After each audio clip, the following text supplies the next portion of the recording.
não tem, né?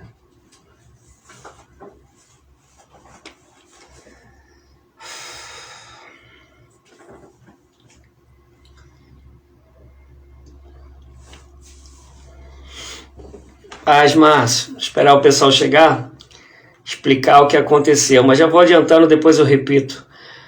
Bloquearam o vídeo por causa dos direitos autorais. E veio a mensagem, né, para mim, que foi bloqueado por causa de direitos autorais. É do Eli Soares, né, essa música? Mas acumulou todos os... Então... Eles foram, na hora que elas estavam cantando, veio o anúncio que o vídeo estava sendo bloqueado por causa de direitos autorais. Então, de novo, vamos retomar aí. Peço para, de novo, chamar as pessoas, compartilharem, porque algumas pessoas não vão entender, né? Mas não teve a ver com internet, nada disso, não. Foi o próprio Face que embarreirou. E é interessante que eu estava aqui lembrando, a gente fez muito isso na pandemia, né? E eu não lembro de terem bloqueado o vídeo ele acontecendo. Depois que publicava, vinha às vezes falando que partes do vídeo estavam bloqueados, ou então em alguns países eles não poderia ser mostrado porque tinha músicas com direitos autorais. Mas agora não, agora veio a mensagem falando: seu vídeo está sendo bloqueado por causa de direitos autorais. E assim fizeram, né? Aí tivemos que reiniciar aí para a gente dar continuidade a esse culto ao Senhor. E eu queria muito, né, que fosse tipo um Zoom para a gente estar fazendo as coisas juntos. Mas eu quero ter um momento aí de oração por vocês, pela filha da Marilene, a Luciana também hoje, né, passou mal, Vanessa, acho que eu sei, né, o pai da Cris, que ainda está internado. Então vamos orar juntos pelos milagres de Deus, né, por esse socorro do nosso Senhor. E repito, né, o que aconteceu teve a ver somente com o Facebook e o pessoal aí que exige os direitos autorais. Mas vamos estar orando. Eu sei que tem um delay para minha fala chegar até vocês, demora um tempo, né? Mas vamos estar orando nesse momento. Senhor, como eu orei no início, nós cremos que o socorro vem do Senhor. Nós sabemos que basta, Senhor Deus, o seu querer e os milagres acontecem. E é o que nós queremos orar segundo a sua vontade, mas queremos fazer o que a sua palavra do Senhor nos ensina, que seja conhecida diante do Senhor todas as nossas necessidades, nossos anseios, com súplicas e ações de graça. E diz a tua palavra ainda em Mateus que aquilo que pedirmos ao Senhor crendo, e é claro, se estiver dentro dos seus propósitos, o Senhor nos concederá. E, Senhor, eu lembro de Ezequias, que tinha recebido a profecia do profeta Isaías, que ele ia morrer. E Ezequias virou para a parede e orou. E o Senhor falou para Elias voltar, e profetizou por mais, profeta voltar, e o profeta profetizou por mais 15 anos, Senhor, de vida sobre a vida do Ezequias. E eu quero orar, Senhor Deus, a Ti pedindo, haja com misericórdia para com toda a família, Senhor Deus, da Marilene, da Sidneia. Ó, Senhor, olha com misericórdia para a vida, Senhor Deus, do pai da Cristina, da Vanessa, da Luciana e de outros que talvez eu não tenha conhecimento, mas que Tu bem sabes. Eu clamo a manifestação do Teu poder, uma palavra Tua e a cura acontece. Senhor Deus, se a Tua virtude for liberada como foi da mulher do fluxo de sangue, haverá cura.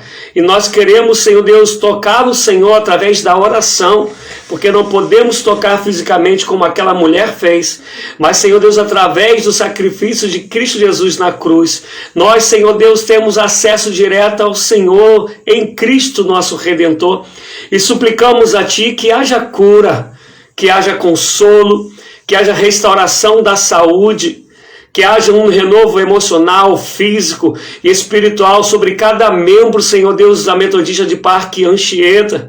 Ó Deus da glória, e todos aqueles que de maneira direta ou indireta hoje ainda, Senhor Deus, trazem marcas, Senhor Deus, da perda do nosso amado irmão.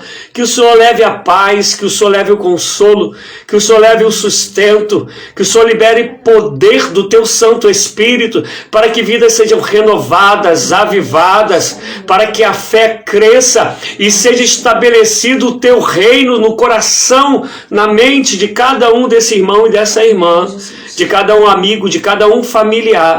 Meu Deus, nós clamamos a Ti pela Igreja Metodista em Parque Anchieta. Deus, eu creio muito no avivamento e eu oro a Ti. O Senhor sabe há anos que eu quero ser participante de um avivamento. Senhor Deus, faz um avivamento nos nossos dias e peço ao Senhor, se quiser, comece pela Metodista em Parque Anchieta. Amém. Comece por esse povo, do mais moço ao mais velho. Senhor Deus, o que acabou de chegar, daqueles que estão mais antigos ali naquela comunidade. Manifesta da Tua glória, quebranta os corações. Senhor Deus, tira todo eu, invade o nosso ser, Senhor Deus, com o poder do Teu Espírito, com o Teu amor, quebranta corações. Senhor Deus, faz perdão ser liberado, pecado ser deixado, uma vida de santidade ser marca dessa igreja, porque é a igreja do Senhor, meu Deus, presente ali na Metodista de Parque Anchieta. Senhor, alcança os familiares, alcança cônjuges, alcança filhos, sobrinhos, netos, alcança para a salvação. Alcança, Senhor Deus, para fazerem uma aliança nova com o Senhor. Chama pelo nome, Senhor, os que estão afastados. Meu Deus da glória, mas em nome de Jesus Cristo, faça uma grande obra segundo o seu propósito na Metodista em Parque Anchieta. E eu clamo ao Senhor juntamente com essa igreja. Vai nos transformando, vai nos libertando. Ajuda-me a ser bênção, ajuda-me a ser um ajudador, ajuda-me a ter discernimento e sabedoria, ajuda-me a amar, a fim de que, Senhor Deus, eu seja um canal para que a Sua glória seja sobre eles, para que o coração deles pertença totalmente ao Senhor.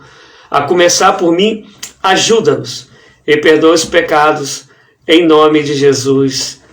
Amém. Amém. Amém. E aqui é menor, filha. Me daqui, me daqui. Amados, a gente vai estar lendo. Poxa, o número de pessoas aí diminuiu, hein? A gente vai estar lendo a passagem de 2 Coríntios 8, que tem a ver com tudo que a gente tem vivido nos últimos tempos, mas de maneira assim, talvez mais marcante, mais peculiar, né, nesses últimos dias agora. E é algo que já estava movendo no meu coração, mas eu confesso que eu não queria que fosse para agora, porque hoje eu tinha uma outra mensagem preparada, mas eu quero crer que esse seja um momento oportuno para a gente poder estar compartilhando dessa palavra que está em 2 Coríntios 8. E uma vez mais eu falo, ainda dá tempo de você compartilhar, chamar aí os familiares, filhos, amigos, para estarem conosco ouvindo da palavra. E antes da gente ler, eu acho que a foto ali é da Luciene. Luciene, eu estou para falar isso um tempinho. Coloque depois no grupo da igreja a chave Pix, a conta da igreja, né? Para o pessoal que talvez queira contribuir uma vez ou outra e não está tendo condições de ir à igreja, que eles possam fazer isso, né? A gente tem que também usar dessas facilidades que a nossa época, né? Que esse tempo tem nos dado, e a gente colocar lá no grupo da igreja, e a pessoa que um dia desejar abençoar, contribuir, já está ali, vai lá na conta, faz o Pix, faz o depósito. Hoje mesmo a gente não está presente, né, fisicamente, e a gente teria lá o momento de dízimos e ofertas, e enfim, e tendo isso, né, o lugar onde a pessoa depositar já ajuda, né, para todos, né. Então vamos estar lendo 2 Coríntios 8, a partir do versículo 1. Diz assim a palavra do Senhor: agora, irmãos, queremos que vocês tomem conhecimento da graça que Deus concedeu às igrejas da Macedônia. No meio da mais severa tribulação, a grande alegria e a extrema pobreza deles transbordaram em rica generosidade. Pois dou testemunho de que eles deram tudo quanto podiam e até além do que podiam. Por iniciativa própria, eles nos suplicaram insistentemente o privilégio de participar da assistência aos santos. E não somente fizeram o que esperávamos, mas entregaram-se primeiramente a si mesmos ao Senhor e depois a nós, pela vontade de Deus. Assim, recomendamos a Tito que, assim como ele já havia começado, também completasse esse ato de graça da parte de vocês. Todavia, assim como vocês se destacam em tudo, na fé, na palavra, no conhecimento, na dedicação completa e no amor que vocês têm por nós, destaquem-se também neste privilégio de contribuir. Não estou dando uma ordem, mas quero verificar a sinceridade do amor de vocês, comparando-o com a dedicação dos outros. Pois vocês conhecem a graça de nosso Senhor Jesus Cristo, que sendo rico se fez pobre por amor de vocês, para que por meio de sua pobreza vos tornassem ricos. Este é meu conselho. Convém que vocês contribuam, já que desde o ano passado vocês foram os primeiros, não somente a contribuir, mas também a propor esse plano. Agora completem a obra para que a forte disposição de realizá-la seja igualada pelo zelo em concluí-la, de acordo com os bens que vocês possuem. Porque se há prontidão, a contribuição é aceitável de acordo com aquilo que alguém tem e não de acordo com o que não tem. Nosso desejo não é que outros sejam aliviados enquanto vocês são sobrecarregados, mas que haja igualdade. No presente momento, a fartura de vocês suprirá a necessidade deles, para que, por sua vez, a fartura deles supra a necessidade de vocês. Então haverá igualdade, como está escrito: quem tinha recolhido muito, não teve demais, e não faltou a quem tinha recolhido pouco. Amém, amados? Eu quero primeiro abrir meu coração como pastor de vocês, como quem já caminhou em alguns lugares pastoreando, e lugares distintos, até de cultura distinta. Então eu quero primeiro agradecer, louvar a Deus pela vida de vocês, pelos atos que a gente já via, eu como pastor, né, via vindo ver acontecer entre nós, já observava, mas que nesses últimos dias, né, esse dar, essa generosidade de vocês, foi assim, socorro realmente, foi algo glorioso, foi algo sim, que a gente não vê com tanta facilidade nos dias de hoje, principalmente sabendo da realidade que é a nossa igreja, né? Não é uma igreja dos economicamente ricos. E primeiro eu quero, antes de entrar na pregação propriamente dita, eu quero agradecer a vocês, eu quero louvar a Deus pela vida de cada um de vocês. Porque a pregação, esse compartilhar essa mensagem, ela não vai falar somente da parte econômica, mas eu quero falar do ser generoso de uma maneira total. Se vocês lembrarem, há algum tempo eu preguei, deve ter, sei lá, umas 2, 3 semanas, dizendo que Deus nos deu para darmos. Que já preguei também, se eu não me engano, semana passada, dizendo que Deus não nos chamou para sermos abençoados, porque quando Deus nos chama, nós já estamos e somos abençoados. Efésios chega a dizer no capítulo 1, no versículo 3, que nós já fomos abençoados com toda sorte de bênção nas regiões espirituais. Nós já somos templos do Espírito Santo. Nós temos um Deus que trabalha em nosso favor até quando nós dormimos. Nós temos um Deus que é o Deus da provisão. Nós temos um Deus que é o Deus que cura. Nós temos um Deus que é socorro bem presente na hora da angústia. E aí eu ficaria muito tempo aqui falando, né, versículos bíblicos para dizer quem Deus é para nós, em nós e por nós. Esse Deus que é fiel, esse Deus que é misericordioso, que é gracioso, esse Deus que nos acolheu para nos chamar de filhos e temos a Ele, esse Pai pródigo, esse Pai que não mede esforços para nos abençoar. Ele é o nosso Pai, Ele é o nosso Deus, Ele é o nosso Senhor. Então por isso nós já somos e fomos chamados para, crescendo nele, sermos aqueles que dão o que receberam. E por isso pregamos, porque recebemos a salvação através da pregação da palavra. Por isso oramos pelos outros, porque aprendemos que a oração ela move a mão de Deus em favor de outros. Por isso nós também nos damos, porque sabemos que a nossa presença, se realmente tiver Deus em nós, o outro será abençoado, o outro será agraciado, o outro saberá que aquele abraço foi gostoso e foi verdadeiro. Ele saberá que quando perguntamos tudo vai bem, é porque de fato somos preocupados com o outro. Enfim, isso eu já venho falando há algum tempo. Se vocês repararem, né, a nossa caminhada tem sido essa, desse evangelho que eu creio que Deus nos chamou para sermos resposta dele em meio às catástrofes dessa vida que alcança a vida dos outros, para ser resposta dele em meio à calamidade da vida dos outros. Somos o bom perfume do Senhor. Temos que ser o amparo para os aflitos, temos que ser a palavra de vida para aqueles que estão vivendo somente morte no seu interior.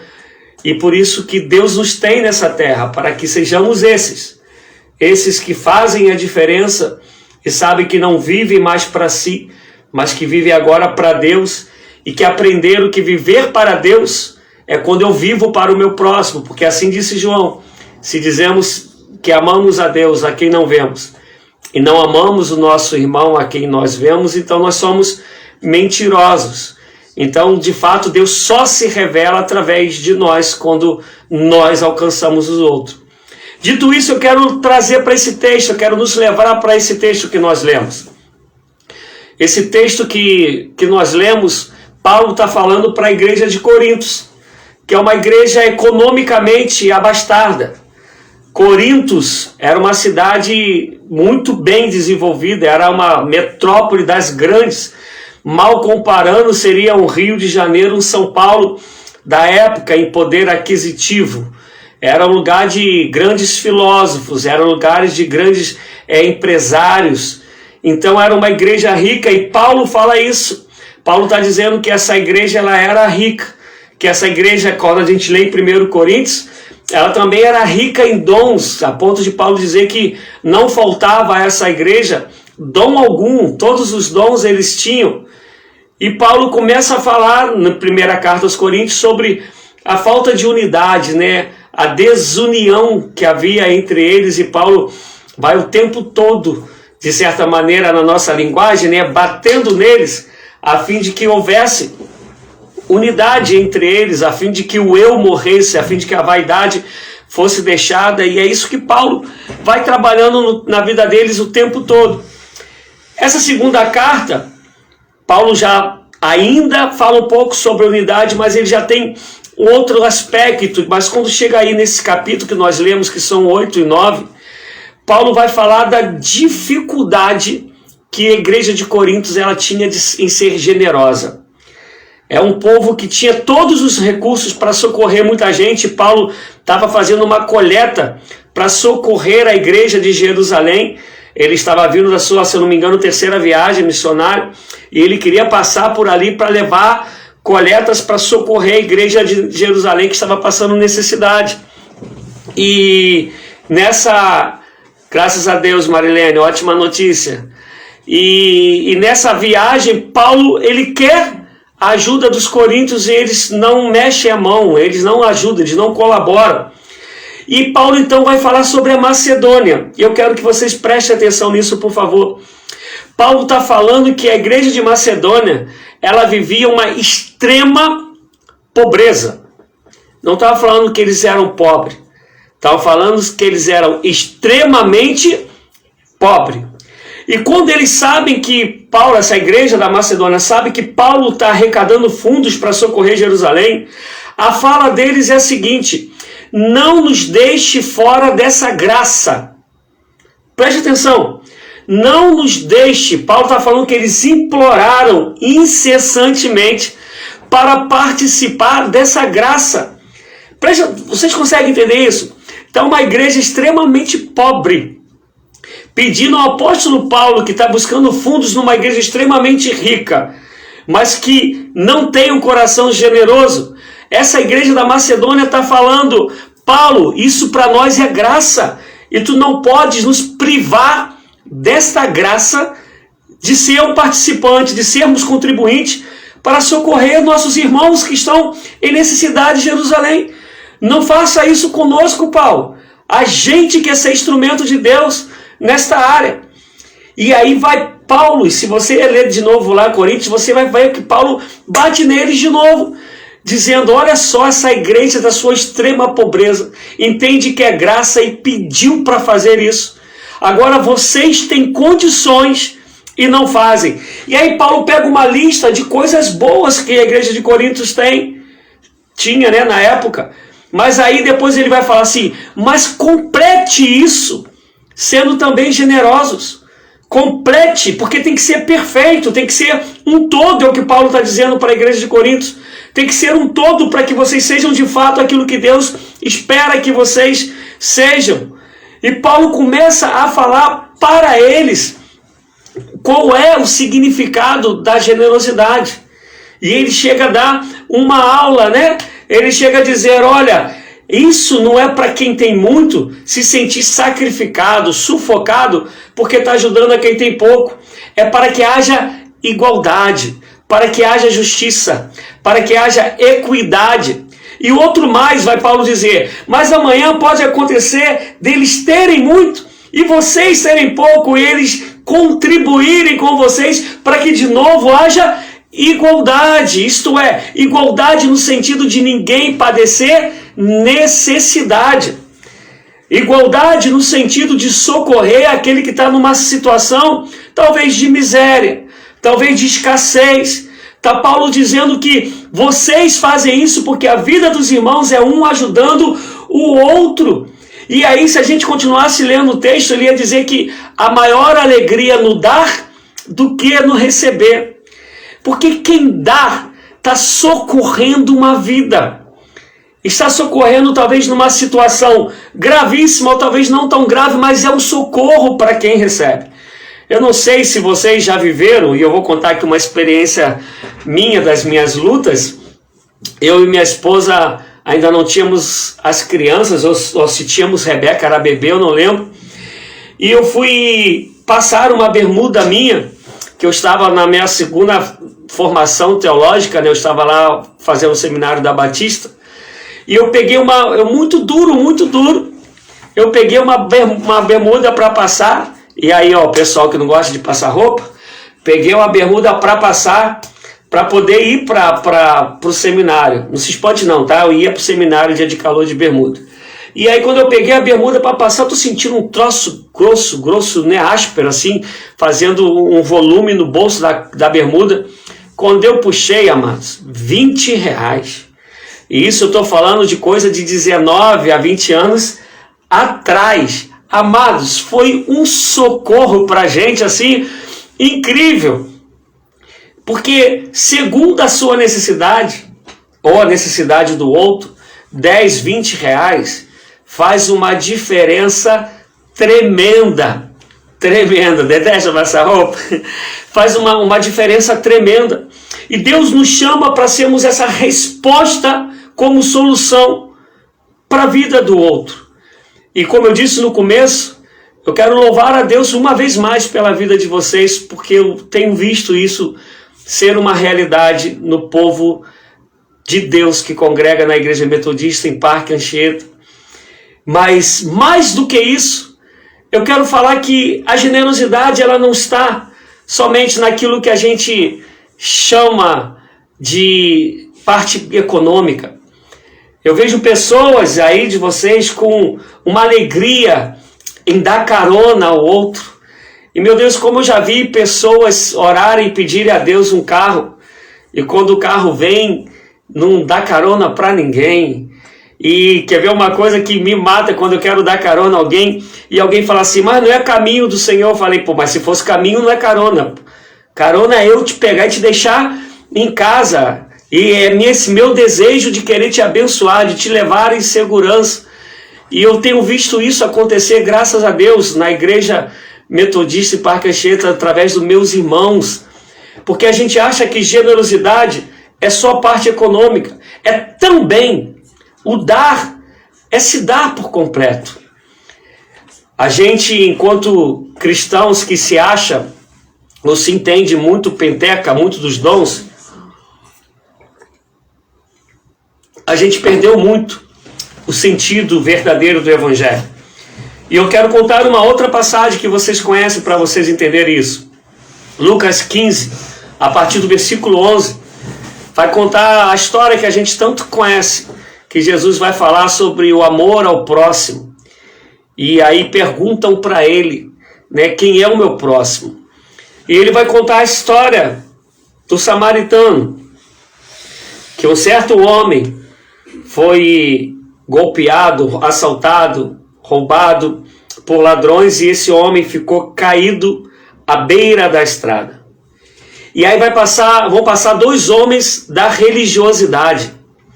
Vão passar vão passar um levita e um sacerdote. E aqui eu abro um parênteses para dizer algumas coisas. Na época, todo sacerdote era levita, mas nem todo levita era sacerdote. Outro mais, não existe levita hoje. Levita é daqueles que são da descendência de Levi, tribo de Levi, tribo de Judá, e aí a gente, Benjamim, aí eu poderia falar de 12 tribos. Não existe mais levita hoje. Hoje existem homens e mulheres que com talento e dom que Deus deu, cantam, tocam, adorando ao Senhor. Mas voltando, passam dois homens muito preocupados com a religiosidade, preocupados em chegar ao templo construído por mãos humanas, preocupados em estar no horário, em fazer aquilo que fisicamente, que é aquilo que os outros veem, aquilo que a religião diz. Eles estavam preocupados em fazer aquilo. Eles veem o homem caído, o homem está prostrado, o homem foi assaltado, bateram nele. Eles veem o homem ali e passam de largo, isso é, eles passam longe, são indiferentes ao sofrimento daquele homem. E vem um samaritano, e Jesus é tão tremendo que ele usa a figura de uma pessoa que era mal vista pelos judeus, que era a escória em relação ao que os judeus entendiam por alguém digno, por alguém santo. E Jesus usa justamente o samaritano para dizer que o samaritano passava sem nenhum pedigree religioso, sem vindo de nenhuma daquelas 12 tribos instituídas no Antigo Testamento. Ele olha o homem caído, ele pega aquele homem, ele socorre aquele homem, ele cuida daquele homem, e aquilo que ele não consegue mais fazer ali, ele leva aquele homem até um hotel, até um estaleiro, e fala: olha, fica com esse homem aí, cuida dele, eu te dou um dinheiro aqui para pagar a conta, e se porventura passar daquilo que eu estou deixando, quando eu retornar de viagem eu pago. Eu fico pensando também o caráter desse homem, o crédito que ele tinha para falar para o dono de um hotel: olha, deixa esse dinheiro, e se passar na volta, tu sabes, né? Pode ficar certo que eu te pagarei. Um homem de caráter, um homem que socorre o desconhecido. Isso para dizer não somente da parte que ele fez, que tem a ver com a vida econômica, quando ele deixou no hotel, mas antes disso, teve a generosidade da compaixão, do tocar, do cuidar das feridas, do se preocupar com o outro. E a gente tem perdido isso. A gente tem olhado um evangelho tão egocêntrico, tão egoísta, que no máximo a gente se compadece, no máximo, daqueles que a gente já tem uma empatia, a gente tem um amor. Mas a passagem do próximo está mostrando que a empatia tem que ser por todos, inclusive por um desconhecido. Quantos de nós, seres humanos, nós ficamos anestesiados quando vemos um morador de rua, quando olhamos alguém mendigando? Quantos de nós ficamos insensíveis quando vemos cenas de maldade, de injustiça na televisão ou perto da gente? Quantos de nós perdemos isso? Perdemos esse chamado de Deus que, preste atenção, não houve nenhuma manifestação de dons espirituais na vida do samaritano, mas Jesus está usando esse homem para dizer que ele cumpriu o que Deus espera que a gente vive, que é amar o próximo como a nós mesmos, porque quando a pergunta ali foi feita, queriam fazer uma pegadinha com Jesus, queriam botar Jesus no cantinho da parede e perguntam para ele quais os maiores mandamentos. E Jesus vai e responde: amará o Senhor teu Deus de todo o teu coração, de todo entendimento, de toda a sua alma, e amará o teu próximo como a ti mesmo. E aí eles não desistem, continuam querendo pegar Jesus e perguntam a Jesus: então quem é o meu próximo? E Jesus vai e usa essa parábola para dizer que nós fomos chamados para ser socorro na vida de todos, para ser generoso na vida de todos. Mas a sociedade e, lamentavelmente, o que a gente chama de igreja hoje, corrompeu isso, tirou isso da gente, nos fez dizermos que somos salvos, que somos de Deus, que Cristo nos resgatou, e queremos todo o tempo buscar a Deus para continuar recebendo cada vez mais coisas. Buscar até o nosso irmão, sempre com interesse, o buscamos porque ele ora, ou buscamos porque ele tem o dom da profecia, ou buscamos porque Deus o usa para curar, sempre buscamos porque nós queremos, é sempre em relação ao nosso interesse, não tem a ver com Deus e nós para ser socorro para o outro, para ser generoso para com o outro, para ser compassivo para o outro, para ainda que o outro nos trate mal, a gente tratar bem, ainda que nos persigam, a gente orar por ele, ainda que ele não entenda aquilo que ele tinha que entender já há muito tempo, a gente continua com longanimidade, tendo paciência e ensinando para que ele cresça em nome de Jesus Cristo.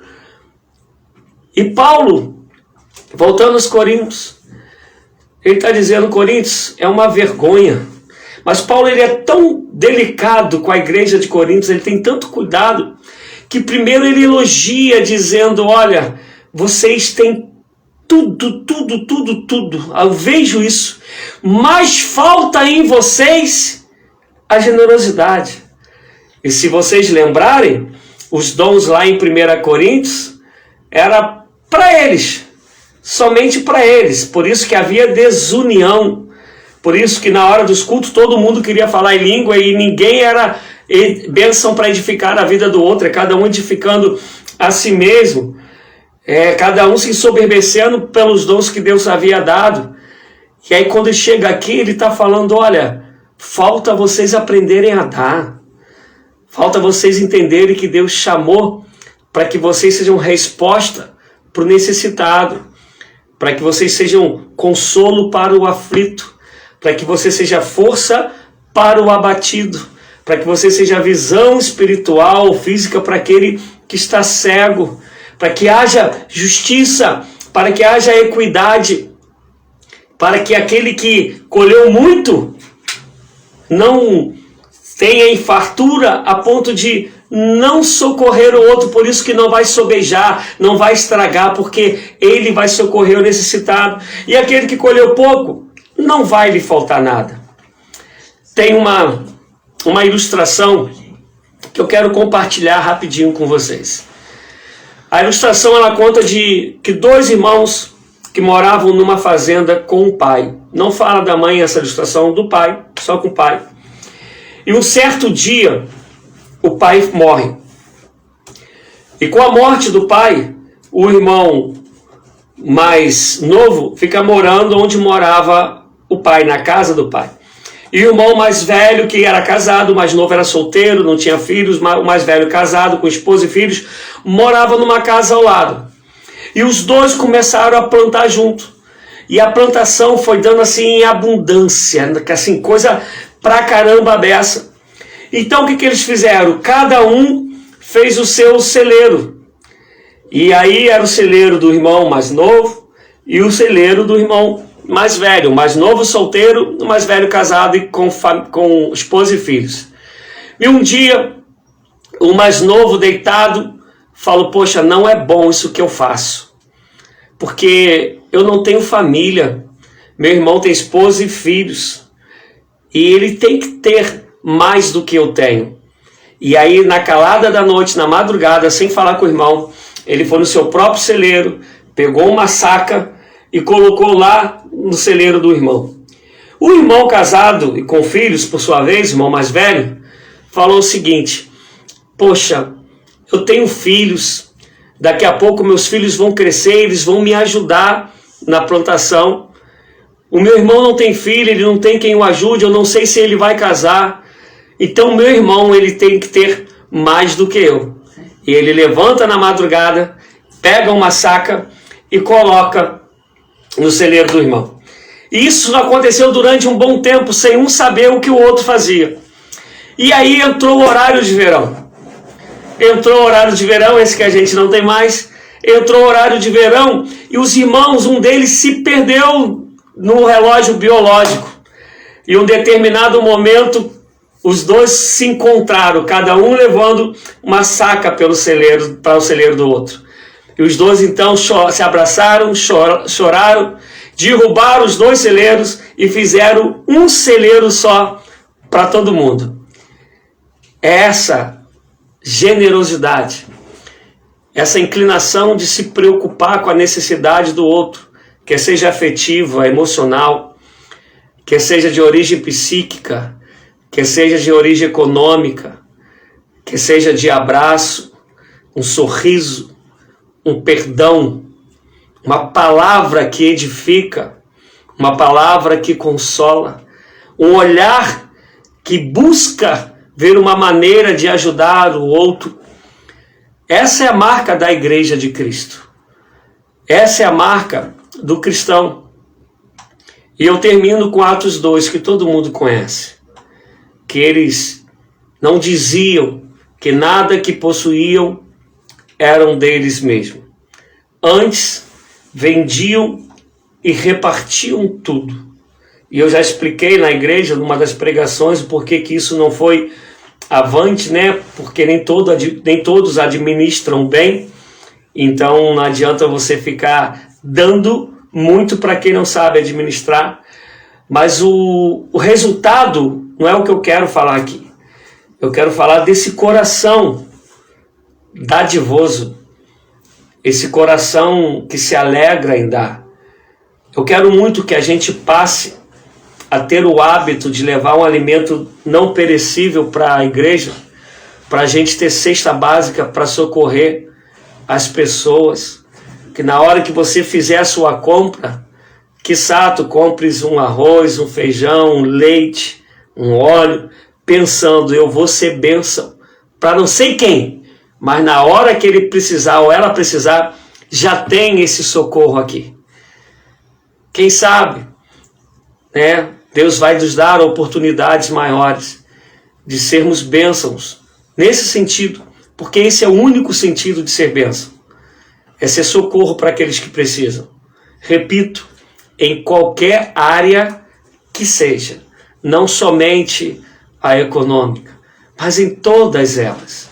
Quantas pessoas hoje passam por nós, precisando de uma palavra para poder se converter, para poder se consolar, e às vezes a gente se cala, às vezes a gente fala de tantas coisas triviais, né? Tantas coisas bobas, não que não seja legal fazer os outros rir, não seja legal esparecer a mente, mas saber remir o tempo, aproveitar a oportunidade que Deus dá para a gente ajudar o outro. Mas estamos tão preocupados com o nosso eu, Estamos tão fechados em nós mesmos. E lamentavelmente, repito, vimos um povo que se diz ser igreja do Senhor alimentando esse egoísmo. É da prosperidade, é para cura para todas as coisas, e nunca leram que Paulo não foi instrumento para curar Timóteo, que ele tanto amava. A gente tem criado, me perdoe, gente, já estou acabando, então posso falar que depois a gente desliga, né? A gente tem criado monstros espirituais. A gente não tem criado os homens à semelhança de Deus. A gente tem criado um povo que não tem a ver com o céu, mas que ama tanto a terra, que usa o céu como desculpa para conquistar egoisticamente tudo que desejam nessa terra. E o Evangelho não é isso. Não é.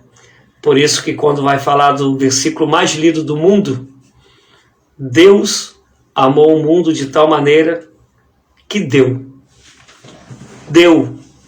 entregou, enviou o teu filho. Depois ele disse: não vos deixarei órfãos, enviarei, darei o Espírito Santo. É sempre isso. Mas eu volto, louvo a Deus pela vida de vocês, mas também eu tenho a convicção que temos muito que crescer, temos muito que melhorar, temos muito, até aquele grande dia, em sermos aperfeiçoados. Repito o que eu disse uma vez: Deus também dá riquezas. Diz a palavra de Deus em Eclesiastes que a riqueza ela é dom de Deus. Deus fez homens e mulheres ricas, mas eu entendo também que fez ricos para serem respostas para os outros. E, claro, vá passear se você pode, vai viajar se você pode. Que saudade que eu estou de fazer uma viagem. Hoje eu estava fazendo não sei o que aqui em casa, e eu falava: Deus, quanto tempo que eu não sei o que é dar um passeio. Isso é bom, isso areja, isso renova. Se você pode, faça. Deus te deu essa graça, faça. Mas não deixe de ter um coração generoso. E repito, em todas as áreas. Que o Senhor nos abençoe em nome de Jesus Cristo. Obrigado por esse tempo, obrigado pela presença de vocês. Recebam essa palavra com carinho, com gratidão pela vida de vocês, mas é como eu disse, essa palavra já está um tempo ruminando dentro de mim, e eu achava que hoje eu pregaria outra coisa, né? E eu creio que seja da parte de Deus, e como disse o salmista, criei, por isso falei. Que seja bênção na vida de vocês. Lembra aí a Luciene, né, para colocar ai Jesus, aí os conta bancária, essas coisas aí da igreja, para a gente ir crescendo em todos os sentidos também. E muito obrigado, amados. A gente teve a notícia no quem sei que todos leram, a Marilene falou que a filha dela chegou em casa, não acusou nada, graças a Deus, na tomografia. Louvado seja o nome do Senhor por isso. E a gente continua aí orando, né, pelo pai da Cris. Vanessa, você tá bem, amada? Fala aí antes da gente terminar, fala aí pra gente saber. Né, a Luciana já tinha colocado que ela melhorou. Que Deus abençoe a todos vocês. E a gente vai estar orando uma vez mais e encerrando. Alguém tem aí, vou tentar ler aí alguma coisa para dar de notícia, de que eu não esteja lembrando, né? A gente tem o culto no domingo, né? Escola dominical, culto, escola dominical, e depois a parte da noite, né? Provavelmente domingo a gente passa aí na igreja de novo, porque se o trânsito estiver como a gente viu hoje, vai ficar muito difícil voltar para poder ir para a igreja de novo, né? Voltar para casa para ir. Mas até lá a gente vem. Então, a princípio que eu lembro é o culto domingo, e vai ter um evento, se eu não me engano, sobre missões no distrito. Eu coloquei lá na igreja, né? Pastor, tem o Max, o Bruno, o próprio Modesto, e tem um outro que eu aí o Dantas, né? Falando sobre missões. E acho que são as coisas que eu lembro. R$30 sexta-noite e sábado o dia todo, aí vai ter café da manhã e almoço, né, nesse evento, que acho que vai ser lá na igreja de Ricardo, não lembro, mas está lá no grupo, vocês deem uma olhada lá. Tá bom, amados? Podemos terminar? Amém? Então vamos orar. Senhor, eu quero te bendizer, quero te dizer obrigado. Obrigado por o Senhor nos dar a vida eterna. Obrigado por o Senhor nos dar a riqueza da tua palavra, que nos transforma a sua imagem e semelhança, a fim de sermos a sua porção nessa terra. Obrigado, Senhor Deus, pela sua destra que nos sustenta. Obrigado pela família. Obrigado pelo pão de cada dia. Obrigado, Senhor Deus, pelas misericórdias. Obrigado, Senhor Deus, por termos a possibilidade de estar nos voltando para viver o teu propósito em nossas vidas. Porque se aqui estamos é porque ainda o Senhor quer fazer em nós e através de nós. Porque, como disse Paulo, muito melhor é estarmos com o Senhor. Mas se é para o bem daqueles que aqui estão ao nosso redor, se é para a edificação deles, então é melhor que aqui estejamos. Então, Senhor, eu quero te agradecer, porque sabemos que tudo que o Senhor faz é bom. Muito obrigado por esse povo amado. Muito obrigado pela Metodista, a comunidade que se reúne na Igreja Metodista em Parque Anchieta. Muito obrigado por aqueles que têm se achegado, por aqueles que o Senhor há de trazer. Muito obrigado e nos capacita e nos dá amor para irmos buscar. Só nos chamou para sermos pescadores. Nos ajuda. E que a graça do nosso Senhor e Salvador Jesus Cristo, que o amor de Deus Pai Todo-Poderoso e as consolações e a comunhão do Espírito Santo de Deus seja sobre cada um de vocês, hoje e para todo sempre, e todos aqueles que viverão buscando a generosidade segundo o coração de Deus, diga amém. Amém, amém, amados.